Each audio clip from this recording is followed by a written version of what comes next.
Alléluia, gloire au Seigneur. Bien-aimés du Congo et d'ailleurs, shalom, que Dieu vous bénisse, que Dieu soit avec vous et merci pour votre participation à ce grand culte, à notre culte dominical. Et nous croyons que le Seigneur va encore nous parler, nous édifier, nous enseigner, nous éclairer. Bienvenue à notre culte en ligne. Et merci d'apprêter déjà votre Bible. Merci de vous mettre en tout cas dans des dispositions de culte. Nous rappelons que le culte, ce n'est pas le bâtiment. Le culte, c'est l'état de votre cœur. Si vous disposez votre cœur à chercher l'Éternel, si vous disposez votre cœur à l'adorer, ça ne sera pas un problème de lieu, mais un problème, bien-aimé, de disposition de cœur. C'est comme cela que Jésus a répondu à la femme samaritaine. Ça ne sera ni à Jérusalem ni sur cette montagne, mais je cherche plutôt les adorateurs qui m'adoreront en esprit et en vérité.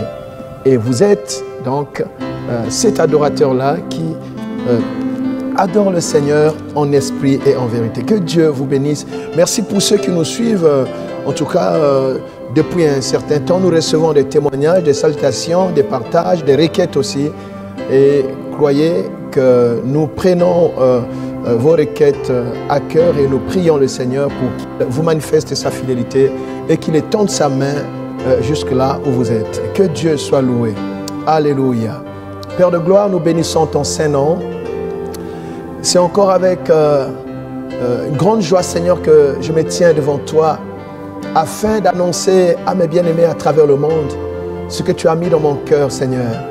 Laisse, oh Dieu, que ta parole sorte fidèlement, mon Dieu, mon roi, que ta pensée soit communiquée fidèlement, Éternel, que je ne sois qu'un instrument, Seigneur, que toi-même tu parles. Alléluia. Merci, Seigneur, pour tout.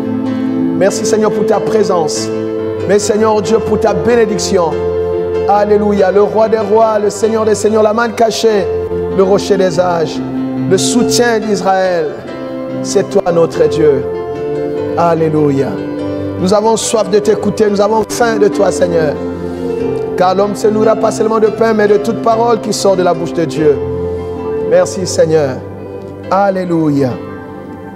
Voilà, bien-aimés, le thème de notre message de ce dimanche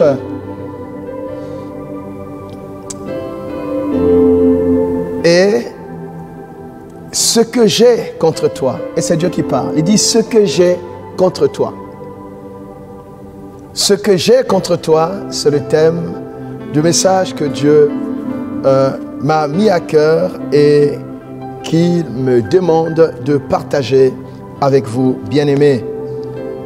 Apocalypse 2, 1 à 7, je lis pour nous la parole de Dieu au nom de Jésus. Écrit à l'ange de l'église d'Éphèse, voici ce que dit celui qui tient les 7 étoiles dans sa main droite. Celui qui marche au milieu des 7 chandeliers d'or. Je connais tes œuvres, ton travail et ta persévérance. Je sais que tu ne peux supporter les méchants, que tu as éprouvé ceux qui se disent apôtres et qui ne le sont pas, et que tu les as trouvés menteurs, que tu as de la persévérance et que tu as souffert à cause de mon nom et que tu n'étais point lassé. Mais ce que j'ai contre toi, c'est que tu as abandonné ton premier amour. Souviens-toi donc d'où tu es tombé. Réponds-toi et pratique tes premières œuvres. Sinon, je viens à toi et j'ôterai ton chandelier de sa place, à moins que tu ne te repentes. Tu as pourtant ceci, c'est que tu es les œuvres des Nicolaïtes, œuvres que j'ai aussi. Que celui qui a des oreilles entende ce que l'Esprit dit aux églises. À celui qui vaincra, je donnerai à manger de l'arbre de vie qui est dans le paradis de Dieu. Parole du Seigneur. Gloire à Dieu. Alléluia. Voilà, bien-aimés, c'est donc ce texte que nous avons lu qui a donné aussi, en son verset 4, le thème de notre message. Ce que j'ai contre toi, c'est Dieu qui parle. Bien-aimés, cette lettre fait partie des 7 lettres adressées aux églises. Et ici, c'est la lettre que le Seigneur a adressée donc à l'église d'Éphèse. Chaque église avait ses réalités. Chaque église, on va dire, avait sa particularité. Et vous verrez que dans chaque lettre, bien aimé, le Seigneur parle avec précision de ce qui caractérisait donc chacune des églises. Et ici, le premier verset d'Apocalypse 2, c'est la présentation. Voilà, c'est la présentation. Mais c'est surtout au verset 2. C'est là que commence vraiment l'histoire. Le Seigneur dit à l'église d'Éphèse: je connais tes œuvres, ton travail et ta persévérance. Et tout de suite, quand nous lisons ce passage bien-aimé, cela nous interpelle de savoir que le Seigneur nous connaît. Le Seigneur connaît nos œuvres. Le Seigneur connaît chacun de nous plus que quiconque. Il nous connaît plus que nous-mêmes. Il nous connaît plus que nos parents. Il nous connaît plus que notre médecin. Le Seigneur n'a pas besoin de mener une enquête pour savoir ce que nous faisons. Le Seigneur n'a pas besoin de nous faire filer. Le Seigneur n'a pas besoin d'un service de renseignement. Le Seigneur nous connaît parce que c'est lui qui nous a formés. La Bible dit, c'est lui qui nous a formés. C'est lui qui nous a tissés quand nous étions encore, qui nous a tissés dans le ventre, dans le sein de notre mère. Il nous connaît. Il connaît le nombre de nos jours sur la terre. Il voit même quand c'est tout noir. Il connaît le nombre exact de nos cheveux de la tête. Bien-aimé, le Seigneur nous connaît. La Bible dit, il est celui qui sonde le cœur et les reins. Il lit nos pensées. Les hommes voudront nous entendre, nous écouter parler pour savoir ce que nous avons dans notre cœur. Encore que parfois l'homme peut dire ce qui est exactement loin de ses pensées, loin de ce qu'il pense. Mais Dieu, lui, il sonde le cœur et les reins. Il lit même nos pensées. Il connaît nos pensées, bien-aimés. Alléluia. Oh, que Dieu nous aide. Dieu nous connaît. Il connaît le secret de nos cœurs.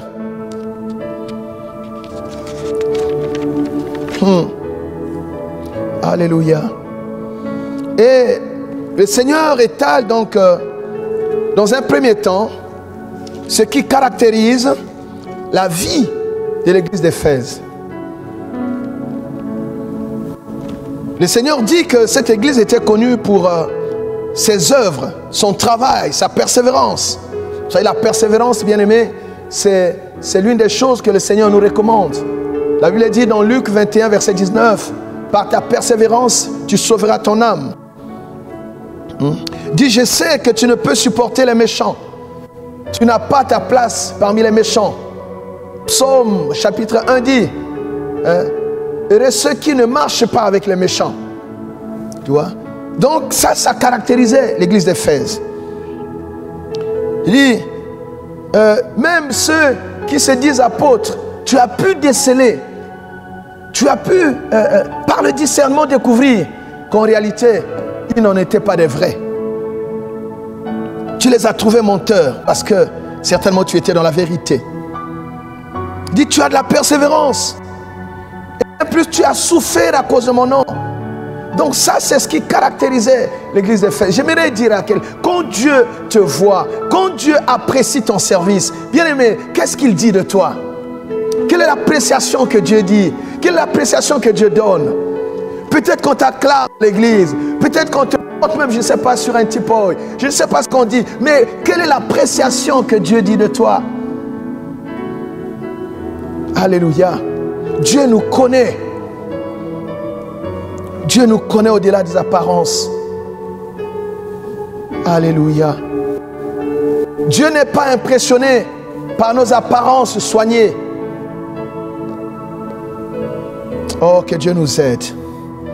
Il dit, tu as souffert à cause de mon nom.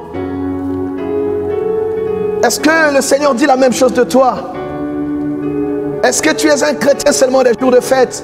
Est-ce que tu es un chrétien seulement quand tout va bien? Est-ce qu'il t'arrive de prendre part, comme l'apôtre l'a dit, aux souffrances de Christ? Le Seigneur a dit, si tu veux le suivre, tu dois aussi porter ta propre croix. Est-ce que tu portes ta croix? Alléluia. Oh mon Dieu. Tu as souffert à cause de mon nom et que tu ne t'es point lassé. Ça, c'était bien-aimé. Dans le compte, l'actif de l'église d'Éphèse. Mais le verset 4, c'est là où le discours de Dieu, l'appréciation de Dieu va basculer. Dans le verset 4, cette appréciation va évoluer. Ici, le Seigneur va dire, mais ce que j'ai contre toi.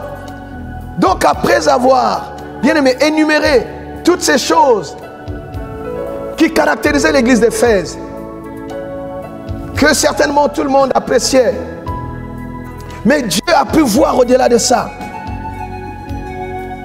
Dieu a pu voir que malgré ce que l'église d'Éphèse montrait, mais en réalité, l'église d'Éphèse avait perdu le premier amour. Oh Seigneur, le premier amour. Mais ce que j'ai contre toi, c'est que tu as abandonné ton premier amour. Il y a quelque chose qui a changé. Il y a quelque chose qui a évolué. Devant les gens, tu fais peut-être des choses que tu fais d'habitude. Mais moi qui sais sonder les cœurs et les reins, je vois que tu n'as plus le même amour pour moi. J'ai perdu ma place dans ton cœur. Parce que l'amour, c'est dans le cœur. Oh Seigneur. Oh mon Dieu. Ce que j'ai contre... Bien aimé, quand vous écoutez un sage, vous allez voir que la plupart du temps, il va commencer par, quand un sage a quelque chose, et même dans le langage diplomatique, quand on a quelque chose de difficile à faire passer, on commence toujours par énumérer les bonnes choses, les choses qui ne fâchent pas. Alors, quand tu es avec un sage, il commence à te dire les choses que tu fais bien, te couvrir de loges, bien aimé. Sache que le plus dur, sache que ce qui fâche vient à la fin. Et c'est ce que le Seigneur a fait avec Éphèse. C'est vrai que tu fais ça. Là, Éphèse était content. Il dit, mais ce que j'ai contre toi. Oh, mais ce que j'ai contre toi, c'est que tu as perdu ton premier amour.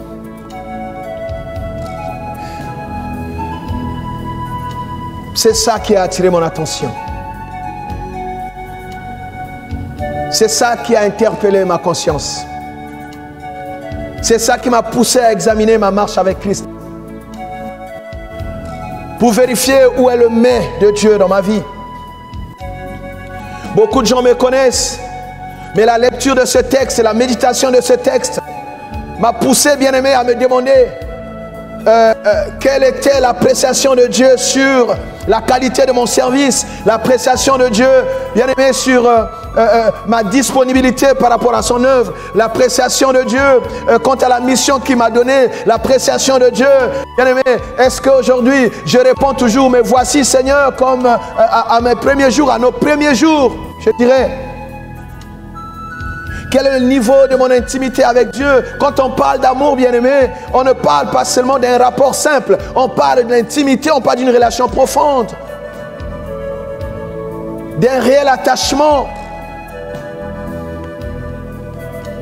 Et ici, c'est un état des lieux. C'est un contrôle spirituel. C'est comme quelqu'un qui va, bien aimé, faire un contrôle médical. Ici, le Seigneur est en train de, bien aimé, de peindre un tableau, de vérifier et placer sur un écran ce qui ne marche pas. Vous savez, bien aimé, pour savoir qu'une personne nous aime, il faut que cette personne soit capable de nous dire et les bonnes et les mauvaises choses dans notre comportement. Si vous n'avez que des bénis, oui, oui, autour de vous, quand vous serez en train de vous perdre, personne ne vous dira faites attention. Mais parce que le Seigneur nous aime, bien aimé, il nous dit la vérité. La parole de Dieu, c'est la vérité. Et la parole de Dieu vient nous corriger. Un jour, le Saint-Esprit m'a dit, Gustave, si ton évangile n'a jamais fait pleurer une personne pour la pousser à la repentance, repars chercher Dieu. Si tous les jours quand tu prêches, les gens, tout le monde est là, bon chic, bon genre, ton évangile ne pousse personne à s'agenouiller, à s'enfermer dans le lieu secret pour chercher davantage la face de Dieu, c'est que tu as manqué le but. C'est vrai que les hommes aimeraient entendre, aimeraient qu'on leur dise ce qu'ils aiment entendre, mais je t'envoie dire ce que Dieu veut leur annoncer. Ce ne sont pas tes paroles qu'ils recherchent, ce sont mes paroles. J'ai dit oui, Seigneur. Voilà pourquoi, bien-aimé, je viens avec ce message qui ne vous plaira peut-être pas. Mais si vous aimez le Seigneur, vous aurez la patience de continuer ce message jusqu'à la fin. Le Seigneur vous aime. Et ce jour, il vient vous parler comme il a parlé à l'église d'Éphèse. C'est vrai que vous faites telle chose, mais ce que j'ai contre toi, Gustave, mais ce que j'ai contre toi, ma fille, ce que j'ai contre toi, mon fils, c'est que tu as abandonné ton premier amour. Qu'est-ce que tu faisais pour Dieu que tu ne fais plus? Un jour, il y a quelqu'un qui m'a dit, pasteur, j'ai l'impression que Dieu ne m'aime plus. Le problème, ce n'est pas Dieu. Le problème, c'est qu'il y a des choses que tu faisais pour Dieu que tu ne fais plus. Il y a des missions que tu accomplissais pour Dieu que tu n'accomplis plus.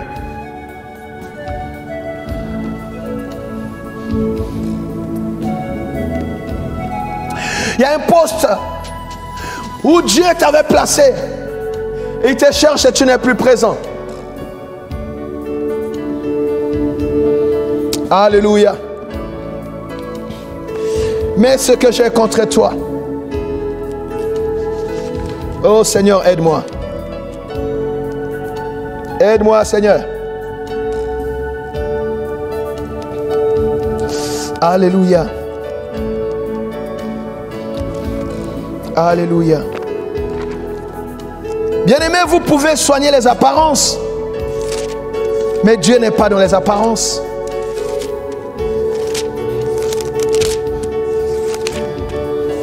Dieu voit ce qu'il y a dans le cœur. Oh mon Dieu. Que Dieu nous aide. Alléluia.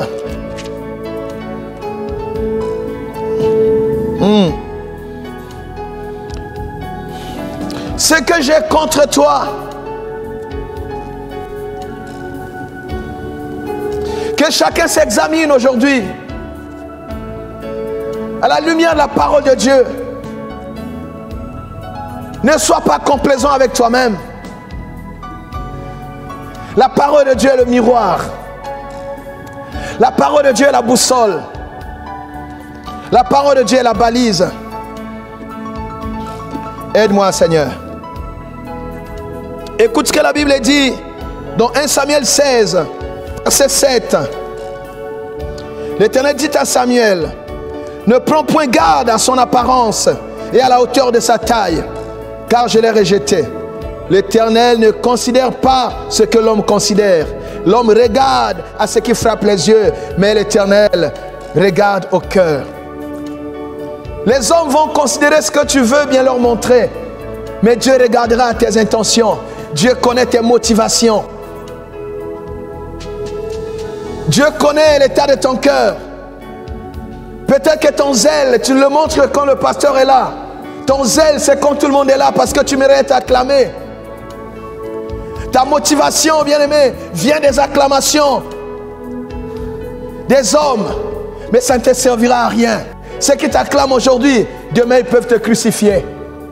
Ce qui est important, c'est l'appréciation de Dieu. Mais ce que j'ai contre toi, j'ai toujours lu ce passage. Mais bien aimé, quand je l'ai relu cette fois-ci, j'ai senti dans mon cœur que le Saint-Esprit voulait que j'insiste. Et quand cela m'a suffisamment enseigné, l'Esprit du Seigneur m'a dit, va l'enseigner aussi à mon peuple. Dieu te connaît. Dieu, il connaît l'appel que tu as. Dieu, il sait ce qu'il a mis en toi. Dieu n'a pas oublié le contrat que vous avez. Dieu sait le dépôt qu'il t'a donné. Dieu sait le don particulier qu'il t'a accordé. Dieu sait, bien-aimé, l'attachement que tu avais avec lui au début. Quand Dieu te parle, il s'adresse à toi, pas à une autre personne. Il te connaît par ton nom. Il dit, mais ce que j'ai contre toi. Il n'a pas dit ce que j'ai contre vous. Dieu n'est pas un Dieu de foule. Le salut est personnel, individuel. Et tout appel est particulier. Dieu connaît la mission qu'il t'a donnée. Es-tu toujours en train d'accomplir cette mission? Peux-tu répondre comme Habakkuk, je suis à mon poste et j'attends? Peux-tu répondre comme Abraham, dans Genèse 22, quand le Seigneur l'a envoyé sacrifier son fils, il a dit, mais voici Seigneur. Réponds-tu toujours comme Abraham, mais voici Seigneur? Peux-tu répondre comme Ésaïe, quand le Seigneur dit, qui enverrai-je? Qui parlera pour nous, qui marchera pour nous, qui se sacrifiera pour nous? Ésaïe a dit, mais voici, Éternel, envoie-moi. Mais ce que j'ai contre toi, c'est que tu as abandonné ton premier amour. Alléluia. Bien-aimé, quand Dieu parle de la sorte, Dieu est en train, en fait, d'exprimer sa jalousie. Celui qui aime, bien-aimé, est ton droit d'être jaloux. Oui. Exode 34, verset 14. La Bible dit, l'Éternel, notre Dieu, est un Dieu jaloux. Deutéronome 4, verset 24. Dit, l'Éternel, ton Dieu, est un feu dévorant. Il est un Dieu jaloux. Deutéronome 6, verset 15, rajoute, l'Éternel, ton Dieu, est un Dieu jaloux. Il est un Dieu jaloux au milieu de toi. Hein? Dit, la colère de l'Éternel, ton Dieu, s'enflammerait contre toi et t'exterminerait de dessus la terre. Tu vois jusqu'où l'Éternel peut être jaloux contre le peuple qui s'est acquis, le peuple qu'il a sauvé. Là, il est dit d'Israël, son peuple qu'il a délivré de la servitude. Et qu'est-ce que le Seigneur dit de nous? Nous sommes le peuple qu'il a créé, l'ouvrage de sa main, créé, bien-aimé, pour les bonnes œuvres. Alléluia. Les bonnes œuvres qu'il a préparées d'avance pour que nous les pratiquions. Donc, il y a des voies tout tracées qu'il nous a préparées. Et Dieu s'étonne quand nous pouvons nous détourner de lui, quand nous pouvons négliger le salut qu'il nous a accordé. Nous lui avons coûté si cher. qui ne peut pas tolérer que nous donnions son adoration à un autre. La Bible dit, Dieu a tant aimé le monde qu'il a envoyé son Fils unique afin que quiconque croit en lui ne périsse point, mais qu'il ait la vie éternelle. C'est en cela que Acte 20, verset 28 dit, faites attention à l'Église qui s'est acquise au prix de son propre sang. C'est ce que nous avons coûté à Jésus. Il a payé de sa propre vie pour nous acquérir, pour nous racheter. C'est en cela qu'il est notre Rédempteur. N'a-t-il pas le droit d'être jaloux? Si. Dis, ce que j'ai contre toi, c'est que tu as abandonné ton premier amour. Et quand vous lirez Naoum, c'est des livres qu'on ne lit pas souvent. Naoum chapitre 1 verset 2, la Bible dit, Dieu est non seulement jaloux, mais il garde rancune. Dieu est rancunier. Fais attention à la rancune de Dieu. C'est comme cela qu'il dit qu'il ne donnera pas sa gloire à un autre. Il ne donnera pas sa gloire à un homme. Oh Seigneur, aide-nous.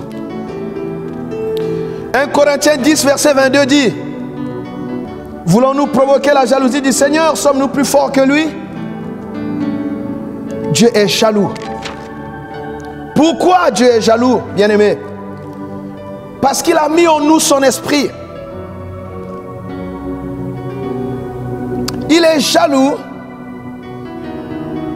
parce qu'il chérit l'esprit qu'il a fait habiter en nous. Jacques 4, verset 5. Ceux qu'il a sauvés, il leur a donné d'être la maison, l'habitation du Saint-Esprit. Et parce qu'il a mis son esprit en nous, bien-aimés, alors il chérit tellement cet esprit et qu'il ne peut pas tolérer que nous allions vers un autre. Tu as abandonné ton premier amour.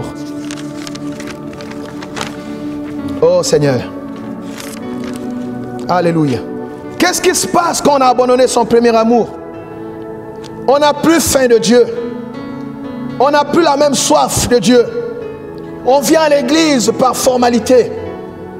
On vient à l'église à cause du regard des autres. On fait des choses pour bien aimer éviter le jugement des hommes. Mais on n'a plus son cœur là-dedans.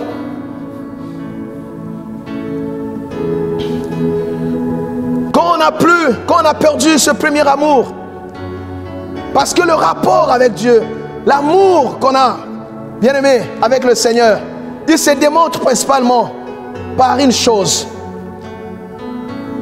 la relation avec la parole de Dieu. Jésus a dit dans Jean 14, verset 15, celui qui m'aime, c'est celui qui aime mes commandements. Et il dit encore dans Jean 14, verset 23, il dit, celui qui m'aime, il aime aussi mes commandements. Alors mon Père et moi viendrons faire notre demeure en lui. C'est comme cela que on peut reconnaître une personne qui a perdu le premier amour par son relâchement dans sa relation avec la parole de Dieu. Toi qui dévorais la Bible, toi qui aimais, qui passais des heures dans la méditation de la parole de Dieu, tu n'ouvres plus la Bible. Et même quand tu l'ouvres, elle ne te parle plus. Pourquoi elle ne te parle plus?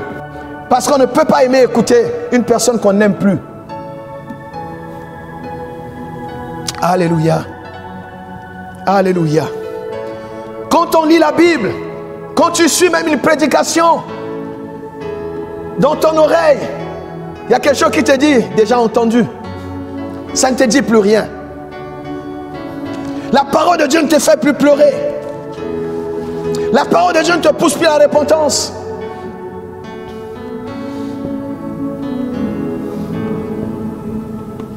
La communion avec Dieu est morte. Tu as perdu ton premier amour. C'est comme dans un ménage. Il y a des gens qui restent dans un foyer juste pour sauver les meubles. Parce qu'on dit les chrétiens ne peuvent pas divorcer. Mais tu sais que ton cœur n'est plus là-dedans. Tu as perdu ton premier amour. Alléluia. Il n'y a donc plus d'intimité avec Dieu pour celui qui a perdu le premier amour. Tu deviens laxiste. Tu commences à tolérer certaines choses que tu ne tolérais pas hier. Tu commences à tolérer la musique profane. Tu commences à tolérer certains films.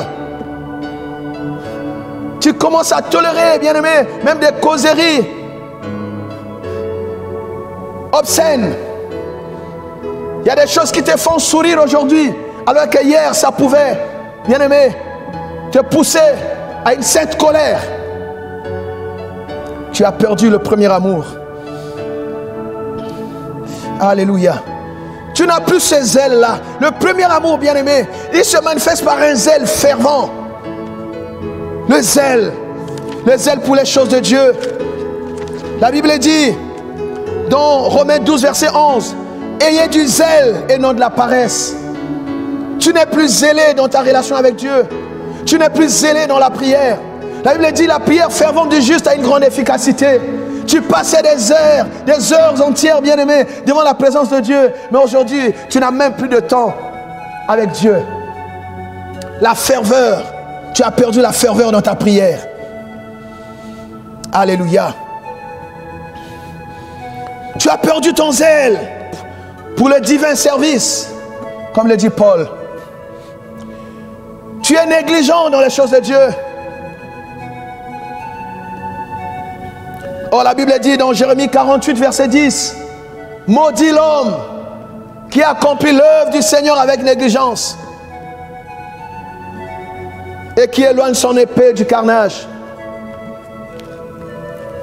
Tu es négligent. Tu n'es pas là. Et tout le monde peut se rendre compte aujourd'hui que tu n'as plus le même zèle. Tu as perdu le premier amour. Ton premier amour. Ici, on ne parle pas des choses qu'on fait en masse, non. Dieu, il s'agit de toi.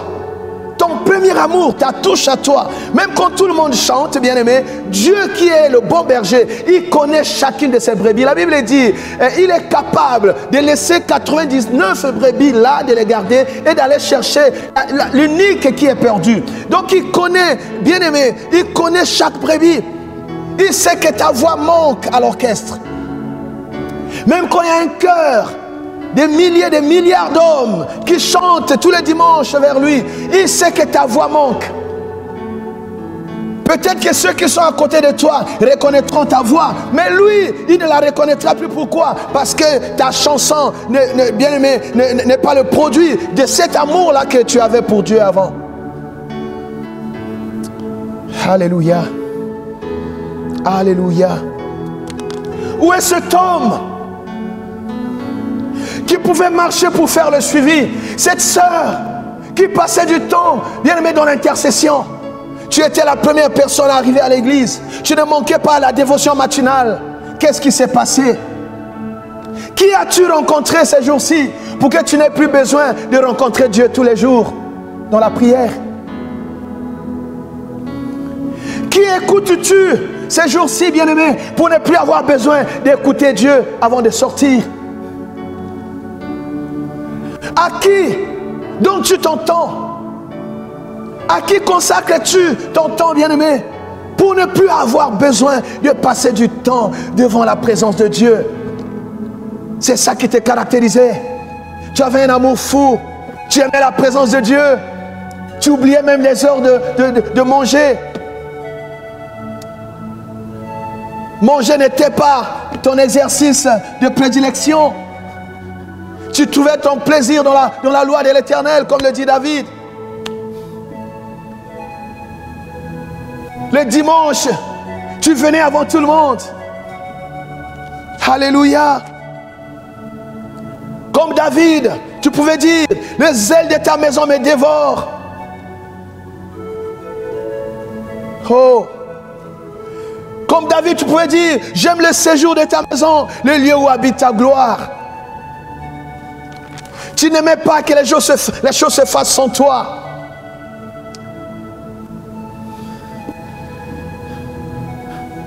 Tu n'aimais pas que l'histoire s'écrive sans toi. Même quand on n'a rien demandé, tu étais toujours parmi les premiers à contribuer. Où est cette personne qui faisait la joie de son équipe? Qu'est-ce qui s'est passé? Qu'est-ce qui s'est passé, bien-aimé? Où est cette personne qui répondait tout le matin, me voici? Toi qui dévançais l'aurore. Mais aujourd'hui,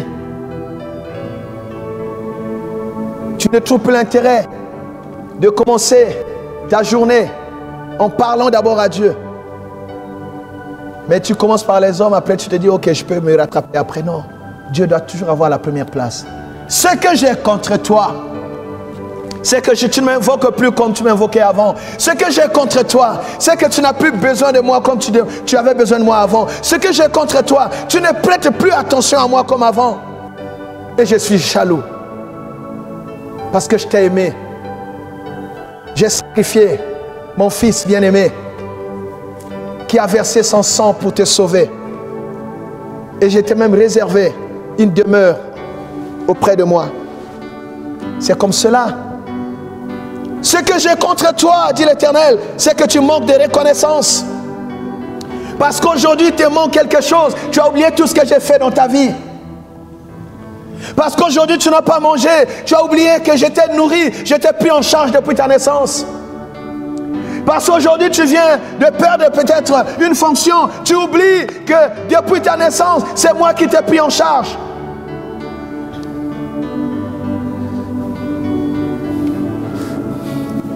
Ce que j'ai contre toi,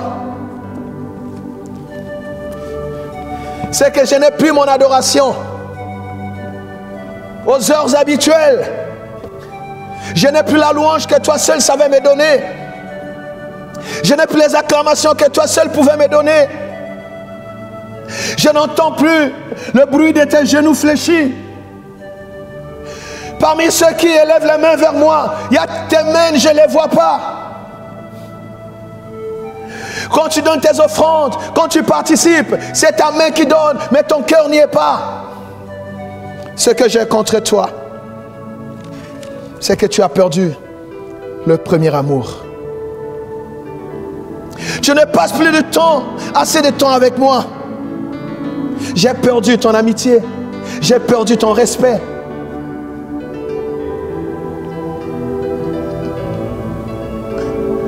Quelle stratégie on t'a enseigné pour que la prière ne soit plus ta passion? Oh mon Dieu. Tu te confies à qui? À un grand dans ce monde. Tu te confies à un grand. Bien-aimé, ce que Dieu a contre toi, c'est que tu penses que le soutien, la victoire, la délivrance peuvent être accordés par un homme. Un homme reste un homme. Lisons Ésaïe 30. Alléluia. Lisons les 4 premiers versets.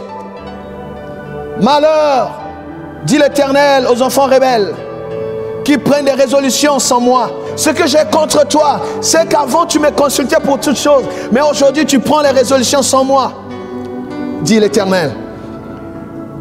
Ce que j'ai contre toi, c'est que vous faites, ceux qui font des alliances sans ma volonté, pour accumuler péché sur péché. Quel est l'allié que tu as trouvé, bien-aimé, pour que tu tournes le dos à l'Éternel, qui a toujours été près de toi? Cette alliance ne te conduira nulle part. Malheur à ceux qui descendent en Égypte et sans me consulter pour se réfugier dans la protection de Pharaon et chercher un abri sous l'ombre de l'Égypte. La protection de Pharaon sera pour vous une honte et l'abri sous l'ombre de l'Égypte une ignominie.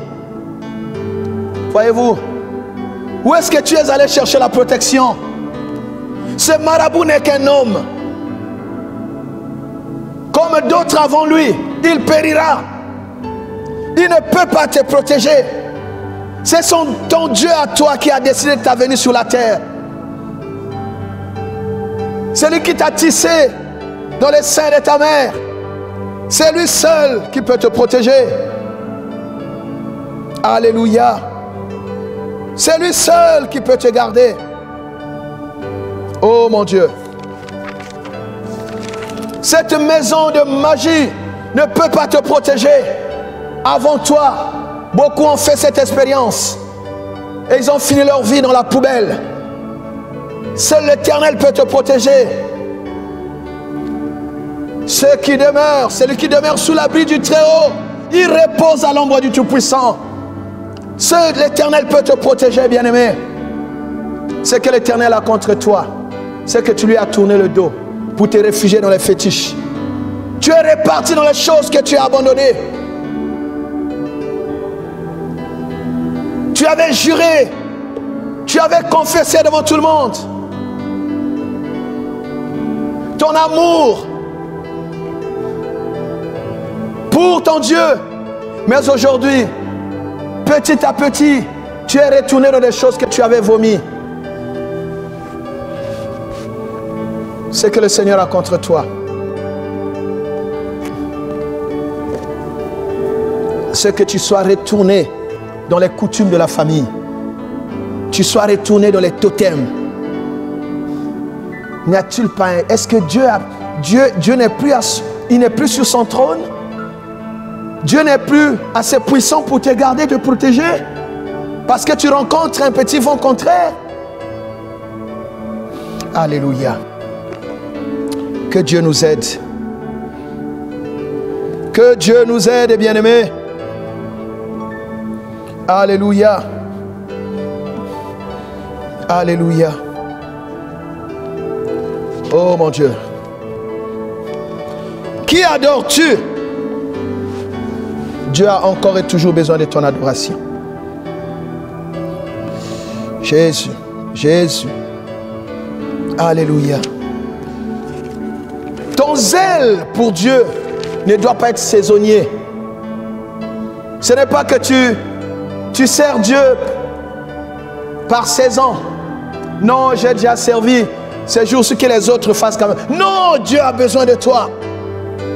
Pourquoi veux-tu abandonner le service alors que Dieu ne t'a pas remplacé par quelqu'un d'autre?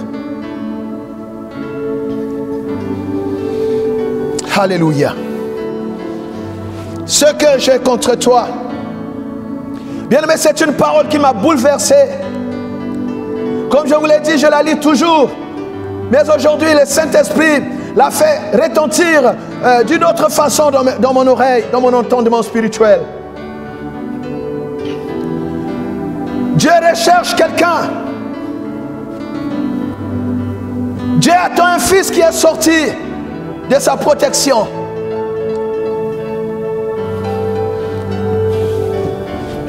Alléluia. Alléluia. Où est ce jeune homme, où est cette jeune fille qui était capable de jeûner des journées entières sans rien prendre du tout? Non pas parce que tu recherchais telle chose dans le monde, mais simplement parce que tu voulais te rapprocher de Dieu. Seulement parce que tu avais faim de Dieu. Simplement parce que tu voulais, bien aimer, crucifier la chair.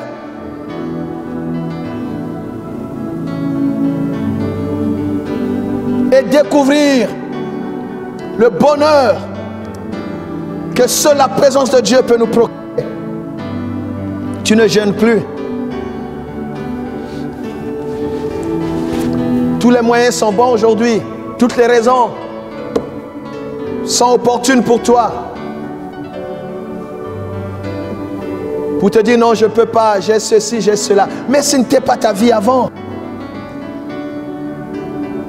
Dieu veut continuer à être fier de toi. Dieu veut continuer à être fier de ton adoration, de la qualité de ton service, de ton zèle. Alléluia. Oh mon Dieu. tu pouvais marcher. Où sont ces chrétiens-là qui pouvaient marcher, bien aimé, des kilomètres pour aller à une réunion de prière? Qu'est-ce qui a changé? Qu'est-ce qu'on t'a enseigné?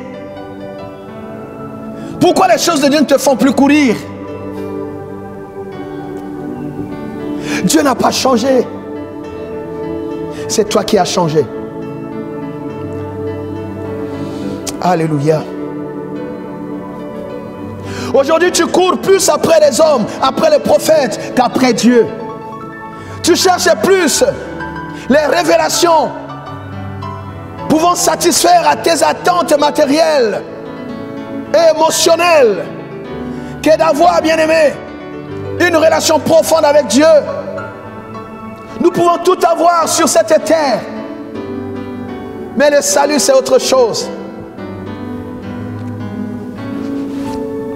Le salut, c'est autre chose. Oh, que le Seigneur nous aide. Alléluia. Aide-nous, Seigneur. Aide-nous, Seigneur. Jésus, aide-nous. Alléluia. Apocalypse 3, verset 17.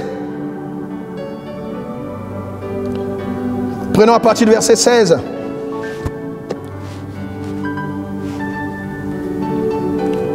Non. C'est très bien. Ça, c'est la lettre à l'église de Laodicée. Prenons à partir du verset 14. Dis, voici ce que dit l'Amen, le témoin fidèle, le véritable. Le témoin fidèle, lui, ne se trompe pas. Quand il fait un témoignage sur toi, c'est que c'est vrai. Le commencement de la création de Dieu. Il dit, je connais tes œuvres. Je sais que tu n'es ni froid ni chaud. Avant, tu étais chaud dans les choses de Dieu. Mais aujourd'hui, tu n'es ni froid ni chaud. C'est que tu es tiède. Puisses-tu être froid ou bouillant? C'est que tu n'as pas de position. Même dans les choses de Dieu. On ne sait pas, tu ne t'engages pas. La Bible dit tout ce qui est fait sans conviction est un péché. Tu es parmi ceux qui critiquent. Tu es parmi ceux qui murmurent. Tu es parmi ceux qui jugent. Mais tu ne prends pas part aux choses. Dieu te connaît. Et dit ainsi parce que tu es tiède et que tu n'es ni froid ni bouillant, je te vomirai de ma bouche. Ce que j'ai contre toi, c'est que tu es devenu tiède. Pourquoi cette tièdeur? Pourquoi cette froideur? Qu'est-ce qui s'est passé? Est-ce un homme qui t'a découragé? Mais aucun homme n'est allé pour toi à la croix. Comment peux-tu abandonner ton salut parce qu'un homme a parlé? Nous venons à l'église chacun avec, bien-aimé, son éducation, sa façon de parler. Ce qui est important, c'est ce que Dieu pense de toi. La Bible dit, confiez-vous à l'Éternel. Vous serez affermis. Et à son serviteur, vous réussirez. J'ai dit souvent à mon église que personne n'abandonne l'œuvre de Dieu, n'abandonne le service divin, n'abandonne la foi à cause des paroles d'un homme. Dieu est pour vous. Et moi, son serviteur, je vous aime et je prie pour vous. Ça vous suffit. Que personne ne te décourage. Ceux qui ne font rien, ceux qui ne sont pas capables d'avancer dans la foi, ils n'aiment pas que ceux qui viennent après les dépassent. Si tu écoutes ceux qui ont fait naufrage, ils vont t'aider à faire naufrage. Il y a des gens, vous trouverez à l'église, qui connaissent l'histoire de l'église, qui peuvent vous dire tous les défauts des hommes de Dieu, mais ils ne sont pas capables eux-mêmes d'avancer dans la foi. Détournez-vous de ces gens-là.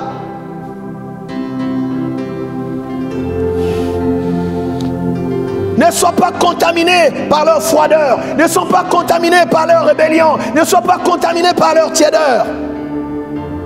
Le salut est individuel. Et ne prends pas le risque d'être vomi par Dieu. Parce que tu dis, je suis riche. Je me suis enrichi et je n'ai besoin de rien. Et parce que tu ne sais pas que tu es malheureux, misérable, pauvre, aveugle et nu. Je te conseille d'acheter de moi de l'or éprouvé par le feu, afin que tu deviennes riche, et des vêtements blancs, afin que tu sois vêtu et que la honte de ta nudité ne paraisse pas, et un collier pour oindre tes yeux afin que tu vois. Voyez-vous? Qu'est-ce qui t'a refroidi? Ici, ce que le Seigneur dit à l'église de Laodicée, parce que tu dis que tu es riche. Il y a des gens bien-aimés qui prient pendant un temps. Une fois qu'ils ont ce qu'ils cherchaient, alors ils tournent le dos au Seigneur. C'est que vous n'avez pas aimé Dieu, vous avez simplement aimé ce que Dieu peut donner. Et le Seigneur dit, vous n'êtes pas riche. Quand tu dis que tu es riche, quand ta richesse t'éloigne de Dieu, bien-aimé, c'est un danger. Quand la position que Dieu t'a permis d'occuper commence à t'éloigner de Dieu, tu cours un grand risque. Parce qu'il n'y a que Dieu pour te soutenir. Si Dieu qui t'a fait monter te retire sa main, tu chuteras comme un fruit mûr. Écoutez, bien-aimés, ceux qui pensent que être riche et prier, c'est déshonorant. Écoutez ce que la Bible dit. Dans Luc 12, verset 15. Puis il leur dit, gardez-vous avec soin de toute avarice, car la vie d'un homme ne dépend pas de ses biens, fût-il dans l'abondance. Votre vie ne dépend pas de vos biens. Votre vie dépend de celui qui vous garde. Votre vie dépend de celui qui vous protège. Là, nous sommes dans une situation mondiale. Qui enseigne plus que le pasteur? Où l'argent ne sert plus à grand chose. Plus personne ne peut voyager comme il veut. Votre vie ne dépend pas de vos biens. Votre vie dépend du Seigneur. Ce que j'ai contre toi. Voilà pourquoi, bien-aimé, pour terminer, après ce tableau qui ne peut pas nous laisser indifférents, qu'est-ce qu'il convient de faire?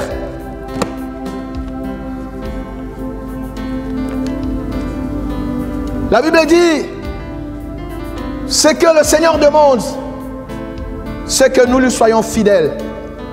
La fidélité, c'est quoi? C'est qu'on est attaché au Seigneur pour toujours. On est loyal. Quels que soient les vents et les tempêtes, on n'abandonne pas notre Dieu. On ne quitte pas le navire parce qu'il y a la tempête. On n'abandonne pas la foi parce qu'il y a des épreuves. Parce qu'il y a la souffrance, non. Le Seigneur dit, ceux qui ont pris part aux souffrances auront aussi part à la consolation. Et la Bible dit dans Romains 8, verset 18, d'ailleurs les souffrances des temps présents ne sont pas à comparer à la gloire qui nous est réservée.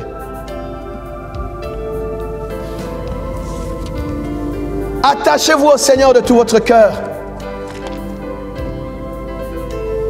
Ne vous servez pas de Dieu, servez Dieu.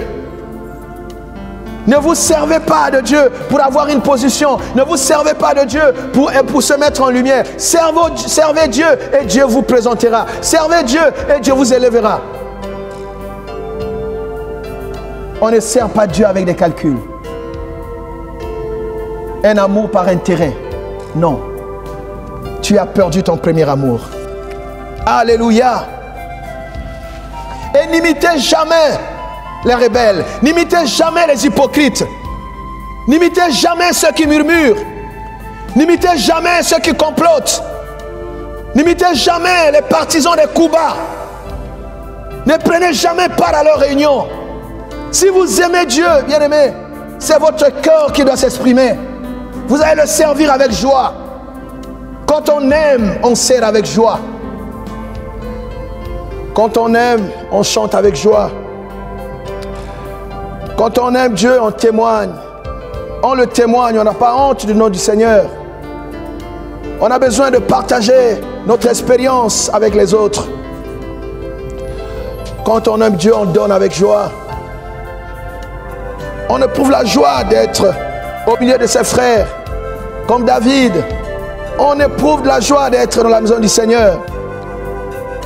On manifeste sur la terre la joie de notre salut avec l'espérance placée dans l'imminent avènement de notre Seigneur. Alléluia. Bien-aimé, quand on aime, je le reprends, on ne peut pas le cacher. Et tout le monde le sent. Est-ce que là où vous êtes, est-ce qu'on sent encore que vous aimez Dieu? Tout le monde est témoin de votre relâchement. Tout le monde est témoin, bien-aimé, de comment est-ce que vous n'avez plus la même ferveur. Alléluia. Mais ce qui est important, c'est ce qu'il convient de faire. Que faut-il faire? La Bible dit, alléluia, au verset 5, souviens-toi donc d'où tu es tombé. Réponds-toi et pratique tes premières œuvres. Oui, réponds-toi. Se repentir, c'est quoi, bien-aimé?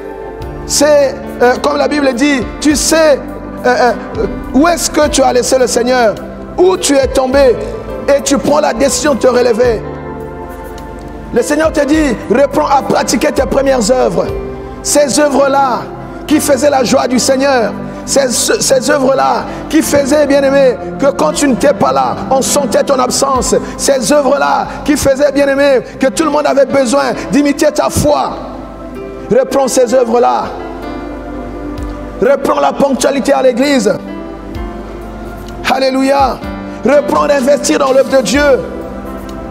Reprends, bien-aimé. Alléluia. Même si tu vois d'autres personnes s'égarer, d'autres personnes abandonner, il ne faut pas les imiter. Il ne faut pas les imiter. Les hommes peuvent se tromper, je le dis souvent. Mais Dieu reste vrai. Les promesses de Dieu sont infaillibles. La parole de Dieu est la vérité. Que personne ne te détourne de ta foi. Le Seigneur t'aime. Le Seigneur veut te bénir. Il n'a pas fini avec toi. Pourquoi veux-tu te relâcher? Le chemin parcouru, bien aimé, la distance parcourue est déjà plus grande par rapport au peu de distance qui te reste à faire. Le but est proche. La délivrance est proche. Ça n'est pas le moment d'abandonner. Non, continue. Va jusqu'à la fin. Ta récompense est proche. Alléluia. Alléluia. La Bible dit dans 1 Corinthiens 10, verset 31. Quoi que vous fassiez, faites toutes choses pour la gloire de Dieu. Oui, si tu es élevé, que cela soit pour la gloire de Dieu. Si tu deviens riche, que cela soit pour la gloire de Dieu. Si tu deviens prospère, que cela soit pour la gloire de Dieu. Tu te maries pour la gloire de Dieu.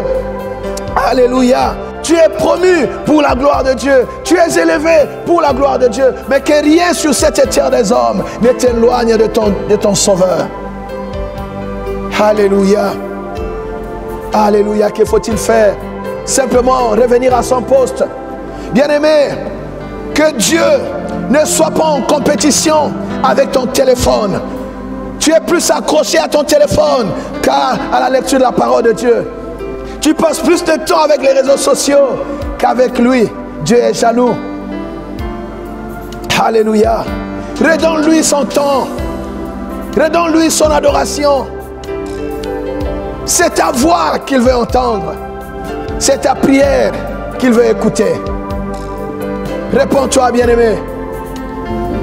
Voilà, bien-aimé, maintenant que j'arrive au terme de ce message, que je vous ai donné tel que le Saint-Esprit me l'a donné. Mais je sais qu'il saura mieux vous parler. Il saura mieux vous convaincre. Parce que lui seul, il connaît votre relation avec Dieu. Il connaît la nature de l'appel que vous avez reçu. Le fardeau, la vocation, la flamme dans votre cœur. Vous savez, bien-aimé, qu'il y a des choses dans votre église. Quand vous n'êtes pas là ou quand c'est mal fait, vous n'avez pas la paix. Parce que c'est à vous de le faire. Parce que c'est vous que Dieu a choisi. Parce que c'est votre mission. C'est comme cela que vous avez le fardeau. Et Dieu vous attend. Dieu vous attend. Vous vivez pour lui. Alléluia. Quelle est la solution, bien-aimé? Tout ceci n'a de l'importance que si nous prenons la bonne décision. Le Seigneur dit, souviens-toi. Souviens-toi donc d'où tu es tombé.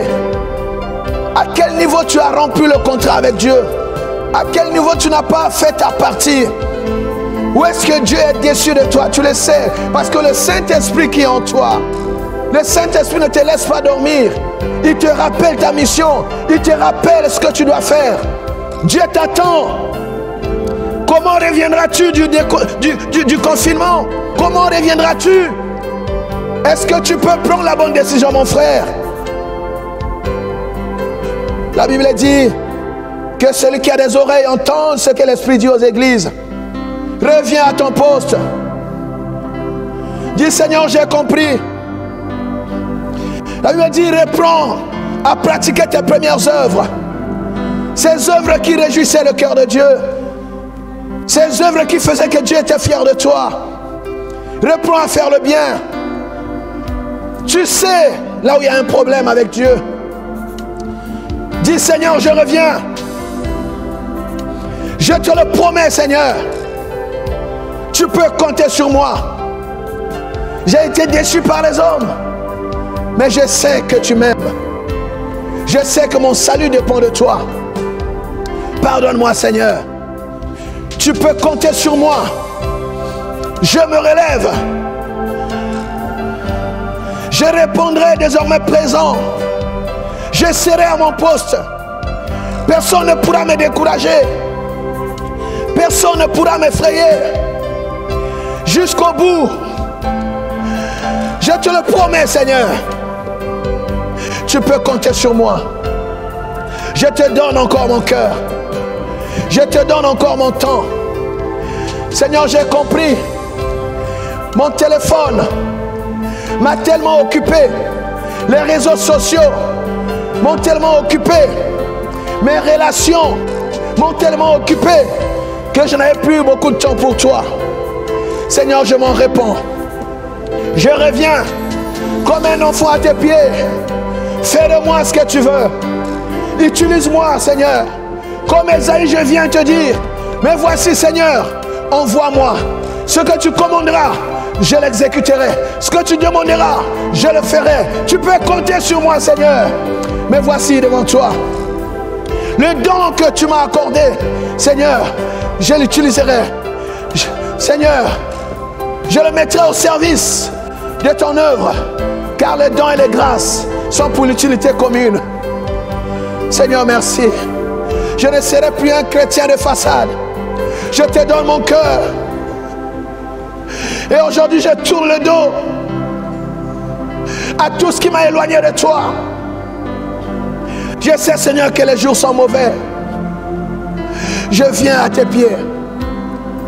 Je viens me rattacher encore à toi. Seigneur, pardonne-moi. Lave-moi par ton sang.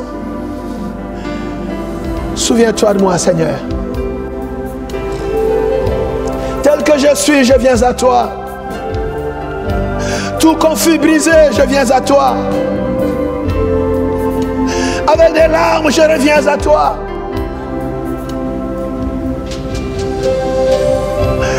Oh, j'avoue, Seigneur, j'ai perdu mon temps loin de toi.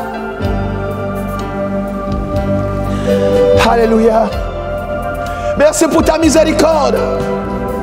Moi et ma maison, nous prenons encore la résolution de nous engager dans le service. Père, nous revenons à toi.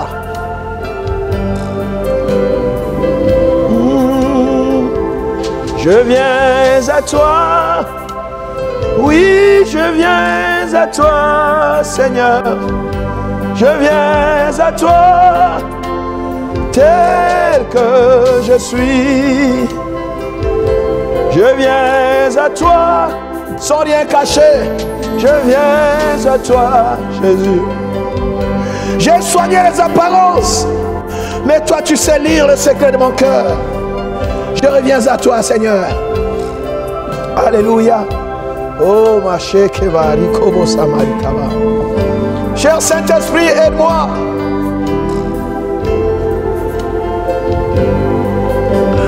Je me laisse conduire. Je me laisse orienter.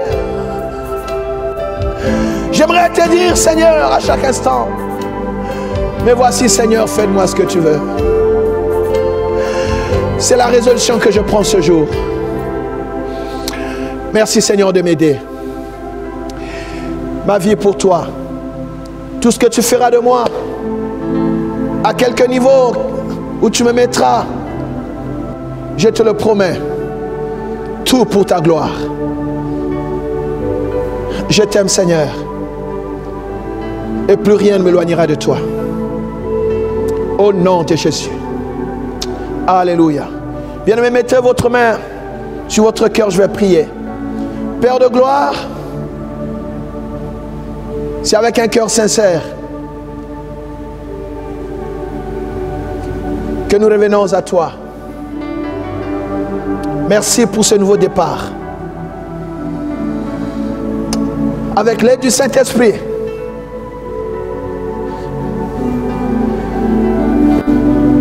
plus rien ne nous éloignera de toi. Nous t'aimons, Seigneur. Au nom de Jésus. Amen. Gloire à Dieu. Voilà, bien-aimés, vous êtes réconciliés avec Dieu. Il a dit ce que j'ai contre toi. Mais quand tu t'es réconcilié avec Dieu, quand tu as demandé pardon, bien-aimé, la paix est rétablie. Alors, Romains 8, verset 31 dit, si Dieu est pour nous, qui sera contre nous?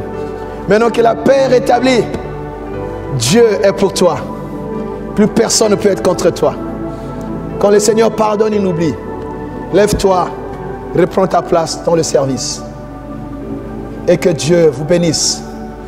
Si tu es à l'église, tu t'es pas encore engagé. Sers Dieu.